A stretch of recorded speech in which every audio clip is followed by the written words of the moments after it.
হামের উপসর্গ নিয়ে গত ২৪ ঘন্টায় রাজশাহী মেডিকেলে প্রাণ গেছে আরও ৩ শিশুর। এ নিয়ে রাজশাহীতে চিকিৎসাধীন অবস্থায় মৃত্যু হলো ৫৬ জনের। রাজশাহী বিভাগ ছাড়াও ময়মনসিংহ, বরিশাল, চট্টগ্রাম বিভাগের বিভিন্ন জেলাতেও বেড়েই চলছে আক্রান্তের সংখ্যা।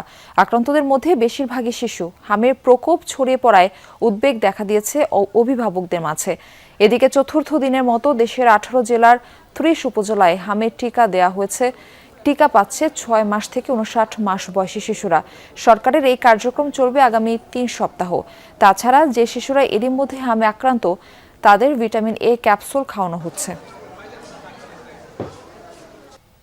আমার বাচ্চার ২৫ তারিখ থেকে জ্বর আর ৩০ তারিখ থেকে হাম বেড়েছে। শেষ রাতে যায় তোর গোটা গাছ হাওয়ালে একবারে ইয়ে হয়ে গেছে, চোখ বন্ধ হয়ে গেছে, চোখ মিলে তাকাতেই পারতেছে না। তেনগান গা নাচেরা দেখে আসি করছে যে হাম বাস তেনগান এই রুমের ধন দিছে।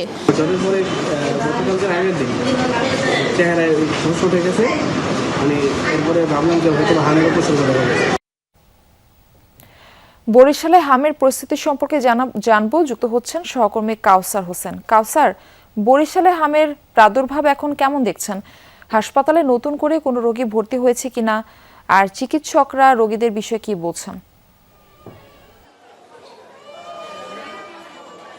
মারফি, হামের কারণে যে শঙ্কা, সেই শঙ্কা কিন্তু কেটে যায়নি। অভিভাবকদের মধ্যে শঙ্কা রয়েছে এবং গেল ২৪ ঘন্টায় যদি শুধু বরিশাল শেরেবাংলা মেডিকেল কলেজ হাসপাতালের চিত্র বলি, গেল ২৪ ঘন্টায় নতুন করে ২৬ জন শিশু এখানে ভর্তি হয়েছেন হামের উপসর্গ নিয়ে। এবং এই মুহূর্তে এই হসপিটালে ভর্তি আছে প্রায় ৯০ জন শিশু ভর্তি আছে এবং হাসপাতাল কর্তৃপক্ষ জানিয়েছেন এটি আসলে গতকালকের চেয়ে বেশি। গতকালকে প্রায় ৭৮ জন শিশু এখানে ভর্তি ছিলেন, এখন ৯০ জন ভর্তি আছে। এবং এখন আজ পর্যন্ত এই বছরে ২৮০ জন শিশু শেরেবাংলা মেডিকেল কলেজ হাসপাতাল থেকে চিকিৎসা নিয়েছেন। এবং যারা এখানে চিকিৎসক রয়েছেন তারা জানিয়েছেন যে যারা অভিভাবক রয়েছেন, বিশেষ করে গ্রামীণ পর্যায়ে যারা অভিভাবক রয়েছেন, তাদের অসতর্কতা বা তাদের এই সম্পর্কে জ্ঞান না থাকার কারণেই কিন্তু রোগীদের অবস্থা গুরুতর হচ্ছে। এবং গুরুতর অবস্থায় কিন্তু বেশিরভাগ